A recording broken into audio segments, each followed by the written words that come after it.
جہاں پر معافی نہیں ہے وہاں پر خدا کی موجودگی نہیں. اور ان روزوں کے ایام میں ہمیں انہی باتوں پر سوچنا کہ خدا کہتا ہے کہ توبہ کرو اور کیا کرو, انجیل پر ایمان لاؤ.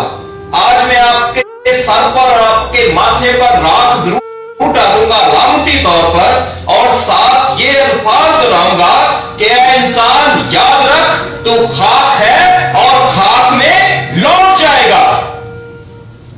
آج یہ لفظ استعمال کروں گا, دوسری دفعہ آپ کی زندگی میں یہ لفظ جب میں آپ کو قبر میں اتاروں گا تب یہ لفظ استعمال کروں گا کہ اے انسان یاد رکھ تو خاک ہے اور خاک میں لوٹ جائے گا.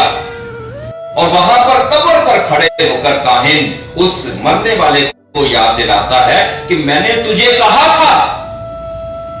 خداوند کے الفاظ سر پر راکھ ڈالتے ہوئے میں نے کہے تھے کہ اے انسان یاد رکھ تو خاک ہے اور خاک میں لوٹ جائے گا.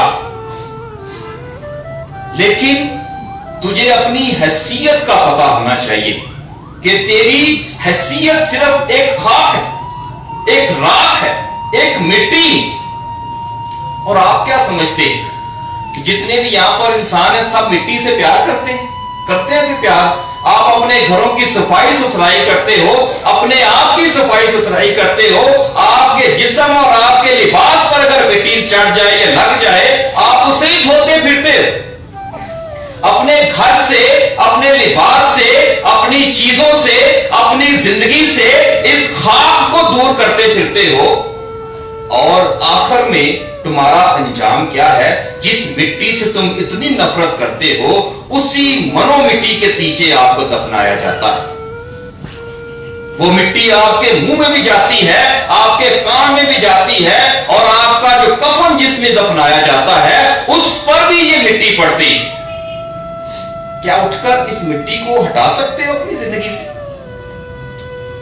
تو یہ باتیں صرف رسمن نہیں. آج جب میں یہ آپ کے سر پر راکھ ڈالوں تو آپ کی روح کانپنی چاہیے کہ یاد دلایا جاتا ہے, ہر سال آپ کو یاد دلایا جاتا ہے کہ اے انسان تیری اوقات کیا ہے, تیری حیثیت کیا ہے, تیرا مرتبہ کیا ہے, تیرا رتبہ کیا ہے. تو چاہے اس ملک کا وزیر اعظم ہے اور چاہے تو خاک روب ہے, تیری اور اس کی اوقات اس مٹی کے نیچے دفن ہونے کی ہے اور اس مٹی کا حصہ بننے کی.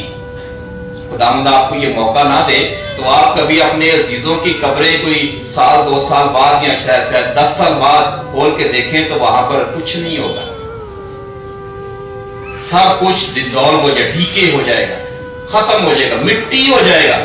تو کبھی غور کیا کہ یہ میری اور آپ کی اوقات ہے, لیکن جب تک ہم زندہ رہتے ہیں ہم اپنی اس اوقات کو ہی بھولے ہوتے. تو خداوند اس لیے آج راکھ کے بدھ کے والے دن ہمیں یہی یاد دلاتا ہے کہ کم از کم آج اپنی اوقات کو تو پہچانو, اپنی حیثیت کو تو پہچانو. میں بہت سوچتا ہوں کہ یہاں پر ہر شخص کی ایک دوڑ لگی ہے. کوئی امیر سے امیر تر ہونا چاہتا ہے, کسی کو رتبے کی دوڑ لگی ہوئی ہے کہ میں نے چھوٹے سے بڑا ہونا ہے, بڑے سے بھی بڑا ہونا ہے, اس سے بھی بڑا ہونا, پیسہ کمانا, گھر بنانا, دوسروں سے بڑا بڑا گھر بنانا. لیکن جب یہ ساری چیزیں ہم اپنی زندگی میں دیکھتے ہیں تو میں سوچتا ہوں کیا ہم میں سے کوئی ایسا شخص ہے جو اپنی زندگی کو پیسوں سے خرید سکے, اپنے اثر و رسوخ سے خرید سکے کہ میں اربوں خربوں کا مالک ہوں اور میں نے خداوند کے فرشتوں کو رشوت دے رکھی ہے کہ جب میں مرنے لگوں تو تم میری موت کو روک دینا. کسی شخص کے پاس یہ ہمت اور قوت اور طاقت اور نہ ہی اس کی حیثیت ہے کہ وہ اپنی زندگی خدا سے خرید سکے. تو اس لیے جب موت آتی ہے تو موت انسان کو نہ اس کا رتبہ دیکھتی ہے، نہ اس کا پیسہ دیکھتی ہے، اور نہ ہی اس کی معاشرتی پوزیشن کو دیکھتی. تو اس لیے خداوند ہمیں سکھانا اور سمجھانا چاہتا ہے کہ ہم نے ایک دوسرے کا خیال رکھنا. اگر زندگی خریدنی ہے، یہ والی زندگی نہیں، زندگی خریدنی ہے جو ہمیشہ کی زندگی ہے، موت کے بعد بھی اگر زندہ رہنا ہے تو اس کے لیے خداوند نے ہماری زندگی میں کچھ شرائط رکھ دیے، جس میں اس نے کیا کہا ہے کہ ہم کیا کریں؟ ہم راستی کے کام کریں. کون سے راستی کے کام؟ دوسروں کا خیال کریں، دوسروں کی فکر کریں. اس لیے مسیح میں میرے عزیز بھائی اور بہنوں، آج میں آپ کو یہی یاد دلانا چاہتا ہوں. پہلی بات جو آپ نے یاد رکھنی ہے، جب میں خاک آپ کے سر پر ڈالوں راکھ، اپنی آخرت کو یاد کرنا ہے. ہم تو کہہ سکتے ہیں کہ غلطی میں بھی موت کی بات کرنا نہیں نہ چاہتے، لیکن آج ہمیں یاد دلایا جائے گا، اور کاہن آپ کو یاد دلائے گا کہ یہ موقع تیری زندگی میں آج ہوش و حواس میں میں تجھے بتا رہا ہوں. اگلا موقع جب تو ہوش و حواس میں نہیں ہوگا تب میں تمہیں بتاؤں گا. ہمیں اس سے پہلے اپنے گناہوں سے توبہ کرنی، ہمیں معافی مانگنی، اپنی زندگی کو سدھارنا، اپنی غلطیوں کو ٹھیک کرنا. اور یہ سال میں صرف 40 دن ہے جن پر آپ نے غور و فکر کرنا ہے. میں نے کہا کہ 5% پر غور نہیں کرنا کہ روٹی نہ کھا لی، صبح روٹی نہ کھا کر سارا دن سوئے بھی رہے تو کہیں گے جی ہم نے روزہ رکھا. پیٹ کا روزہ نہیں، پیٹ کا ضروری ہے، یہ ہمیں یاد دلاتا ہے، لیکن اس سے بھی بڑی آپ کے اندر تبدیلی ہونی چاہیے. خیرات، خیرات آپ لوگوں میں سے کسی کو چھوٹ نہیں. اگر آپ روزہ نہیں رکھتے تو اس کے لیے شرط ہے کہ آپ نے ایک دن ایک بھوکے شخص کو اس کے کھانے کے پیسے اپنے جو گلا بابو جی دے گے اس میں ڈالنے ہیں. 40 دن نہیں روزہ رکھتے تو 40 لوگوں کے کھانے کے صبح دوپہر شام جتنا اس کا خرچہ ہوتا ہے کھانے اور پینے کا، وہ سارا خرچہ آپ نے 40 دن کا خیرات کر کے اپنے گلے میں ڈالنا ہے. اس کا ثواب خداوند کے حضور آپ کو اسی طرح ہوگا. اور اگر آپ اس میں نہیں ڈالنا چاہتے تو کم از کم ہر روز کسی ایسے ضرورت مند بھوکے کو آپ کھانا کھلائیں. اور اس طریقے سے نہیں کہ آپ بھوکے ہو تو کھانا کھاوا آپ افطاری کر، نہیں. کھانا کھلانے سے مقصد یہ ہے کہ آپ انہیں اپنے گھر میں نہیں بلانا کہ ہم انہیں خاص دلائیں، کیونکہ خداوند کا کلام ہمیں سکھا رہا ہے کہ جو تیرا بایاں ہاتھ دایاں ہاتھ کرتا ہے اسے تیرا بایاں ہاتھ نہ جانے. اب یہ بھی طریقہ آپ نے ڈھونڈنا ہے کہ اگر آپ نے روزہ نہیں رکھا بھوک کا، پیٹ کا، تو آپ نے کسی بھوکے کو کھانا کیسے کھلانا ہے؟ کسی بھوکے کو کھانا کیسے کھلانا ہے؟ اور آپ اس کی مدد کیسے کر سکتے ہیں؟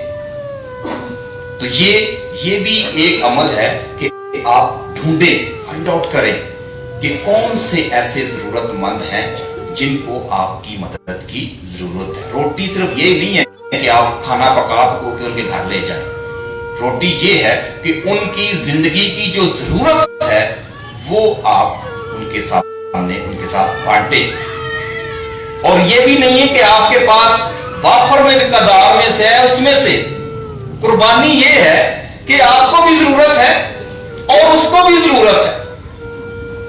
اپنی ضرورت سے اس کی ضرورت کو ترجیح دے تو یہ خداوند کے حضور قبول ہوگی. آپ کو بھوک لگی ہے اور کسی دوسرے کو لگے اپنی روٹی کسی اور کو دے دیتے ہیں تو یہ سب سے بڑی کہہ سکتے ہیں قربانی. اس لیے میں نے کہا کہ یہ بھوکا رہنا 100 میں سے 95 کو چھوڑ کر 5% ہے، اور 95% یہ جو میں نے کلام میں آپ کے لیے پڑھ کے سنایا کہ راستی کے کام ہے. اور آگے حکم بھی دیا گیا ہے کہ یہ راستی کے کام لوگوں کو دکھانے کے لیے نہ کرو.